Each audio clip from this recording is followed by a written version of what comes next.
Yo creo que una de las cosas más subestimadas respecto a un proceso de coaching es la comunicación que tú tienes con tu coach. Yo acabo de tener un check-in con mi coach que me dejó una muy buena sensación y yo creo que una de las cosas que facilita este proceso es lo que viene siendo la comunicación efectiva con tu coach. Para mí, tanto desde los dos lados de la moneda, tanto siendo coach ya por 7 años, como siendo atleta de entrenadores online por más tiempo que eso. Una de las cosas que yo me he dado cuenta de que ayuda muchísimo a tener la capacidad de poder maximizar tu experiencia siendo coach o siendo atleta es tú tener la capacidad de poder comunicarte de forma efectiva con la otra persona. Y parte de eso es, en primer lugar, ser honesto. Eso es una expectativa bastante baja en cuestión de lo que debería ser tu relación con un coach. Un coach no está ahí para juzgarte, pero sí necesita que tú seas honesto, honesta con lo que está sucediendo a través del proceso. Ahora, una cosa que toma tiempo, y yo recuerdo que una de las primeras veces que yo hice un check-in no lo logré, es tú tener la capacidad de poder puntualizar todo.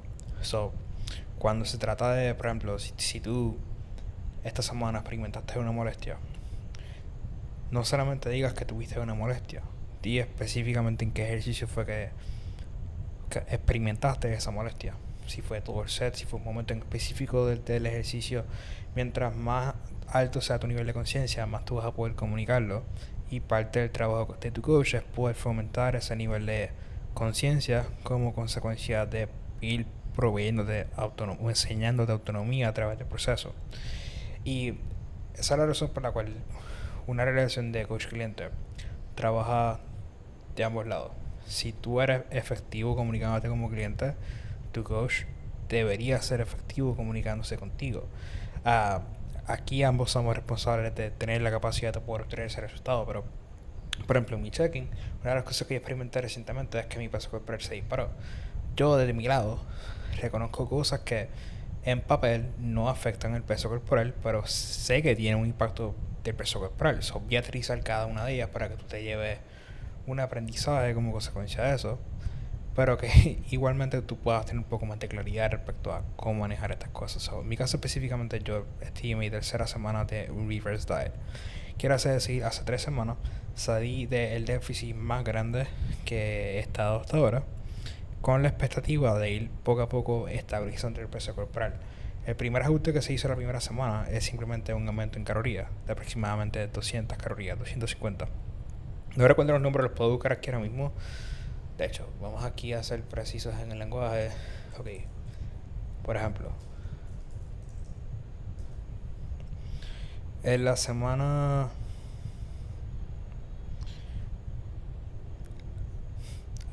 del 13 al 19 de octubre fue la última semana del déficit. En esa semana yo estaba consumiendo 2049 calorías, estaba haciendo mínimo 14.000 pasos diarios y además de eso, 6 sesiones de 30 minutos de cardio en el trotador inclinado. El primer ajuste que nosotros hicimos fue aumentar específicamente los carbs por 50 gramos los días que entreno con los que no entreno. Básicamente fue básicamente eso. Y el promedio del ajuste de los 2 días de la estructura de días de entrenamiento y descanso fue de 246 calorías. La semana después de eso, lo que hicimos fue que esencialmente bajamos los pasos de 12 a 8, de 6 por 30 a 6 por 20. Ya de ahí nada ha cambiado. Mi peso corporal empezó a subir en los pasados 7 días alrededor. Y subió de forma bien disparada, de las 160 a 162. Subió hasta las 164, de ahí bajó a las 162 y ahí bajó a las 165, 166, 165, 167 y 169. Hoy. ¿Qué cosas puede causar esto y cómo vamos a solventarlo? Vamos paso por paso. Lo primero es el hecho de que a nivel de lo que viene siendo estructura nutricional, la estructura nutricional que yo seguía cuando estaba en el déficit era 2 comidas pesadas, 2 comidas livianas. Mis calorías no eran particularmente bajas, pero específicamente la forma que yo hacía para poder manejar el apetito cuando estaba, era que en esas dos comidas grandes yo típicamente tenía entre 200 a 300 gramos de fruta y entre 200 a 300 gramos de vegetales. Esa era la media. Muchas veces, hay veces que eran más, pero siempre estaba a un gramo del target, o sea, proteína, carbs o grasa. Ah, también puedo hablar de eso, pero me voy a ir una tangente por ahí, so regresamos a eso en otro blog o quizás en este video. Pero nada, so específicamente en cuestión de perder hilo, estamos hablando de las calorías. Ok, calorías.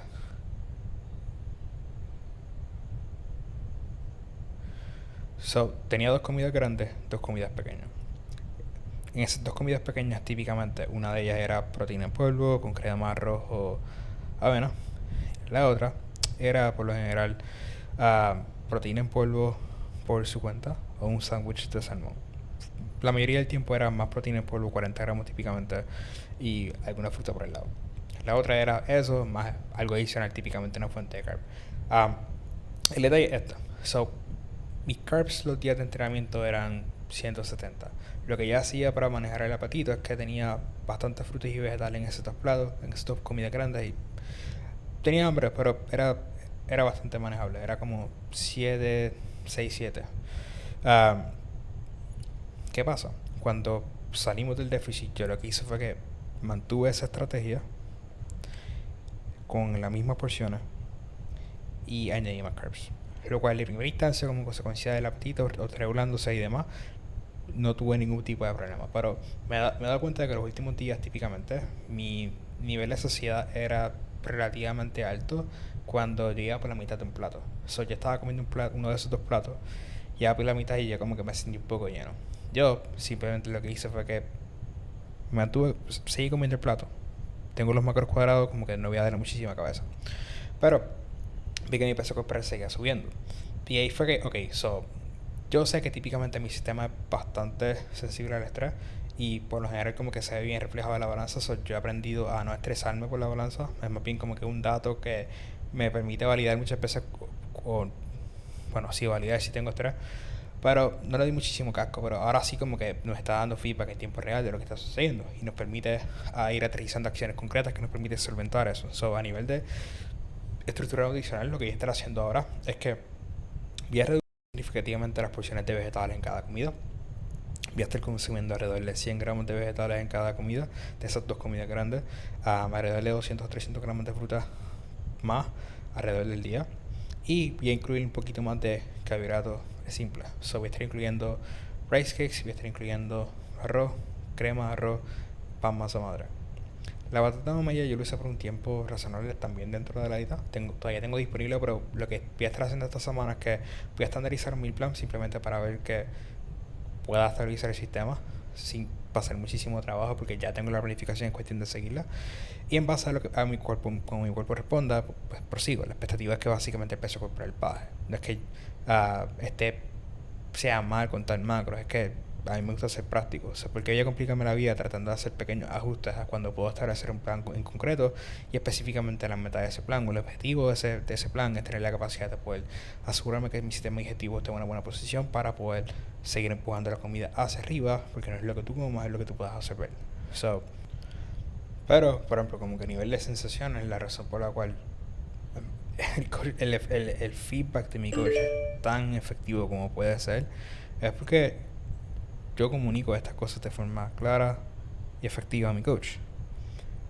De primera instancia no me salía, pero a medida que fui educándome muchísimo más, mi capacidad de poder realmente ser deliberado con